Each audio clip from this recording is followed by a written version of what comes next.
My wife secretly moved her affair partner into our vacation home while I was too busy working, thinking I wouldn't notice. So, I changed the locks and filed for divorce. Now she's begging for another chance after she had no legal claim to the house, the money, or even our kids.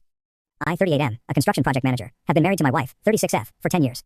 We have 2 kids, both young enough not to understand the storm that was about to tear through our lives. I won't lie, marriage had its ups and downs, but I never suspected this.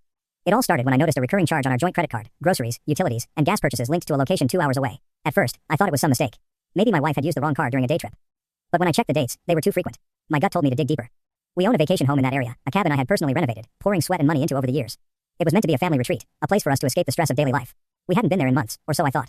One Friday afternoon, I told my wife I had a work trip. Instead, I drove straight to the cabin. That's when my entire world cracked open. Her car was parked outside, and a second car, a beat-up sedan I didn't recognize, was next to it. The lights inside were on. My hands shook as I unlocked the door, but I didn't even get to step inside before I heard voices, a man's voice and her voice. I stood there listening, every word burning into my brain. They were laughing.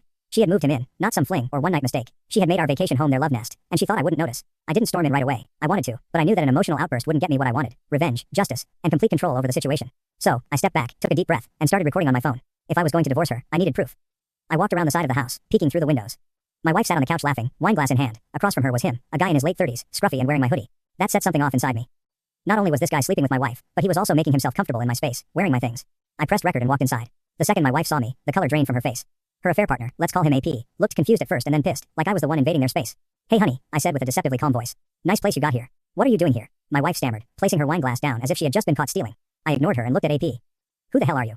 Instead of looking guilty, he had the nerve to roll his eyes. "Mom, listen, I don't know what she told you." I cut him off.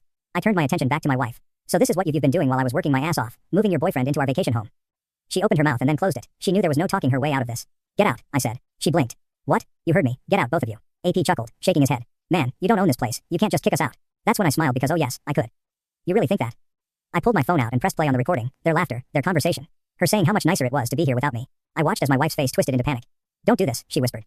I stepped closer. "You moved your boyfriend into my house, used my money, and thought I wouldn't notice." My voice dropped lower. "You've already done this, sweetheart. I'm just finishing it." And with that, I pulled out the ace up my sleeve, the new set of locks I had brought with me. Holding them up, I said with a grin, "Since you've been so comfortable here, I figured it was time for a little home security upgrade. I wouldn't want any intruders." My wife pleaded, "You can't do that." I tilted my head. "Funny, pretty sure I can." What she didn't realize was that the cabin was in my name only. We had bought it after marriage. But because I used an inheritance from my grandfather to pay for it outright, I made sure it was legally mine. I checked the deed that morning just to be sure. "I live here," AP scoffed. "You can't just. You don't live here," I shot back. "You were squatting in my house. That ends now." I stepped outside and locked the front door with the spare key I'd brought with me before calmly removing the entire lock cylinder while they watched in stunned silence. AP lunged toward me, but I pulled a crowbar from my bag. "You really want to try that?" I said, gripping it tight. He stopped dead in his tracks as my wife, now realizing the full weight of what was happening, started begging. "Please," she whispered. "Let's talk about this." "Talk?" I laughed. "Like how you talked to me while screwing some loser in my house." I shook my head. "Nah, you had your chance." I tossed their bags outside. "Take your things. You're trespassing now." She glared at me and switched tactics. "I have rights." I smirked. "No you don't, not here." Then I pulled out my phone. I had already called the sheriff.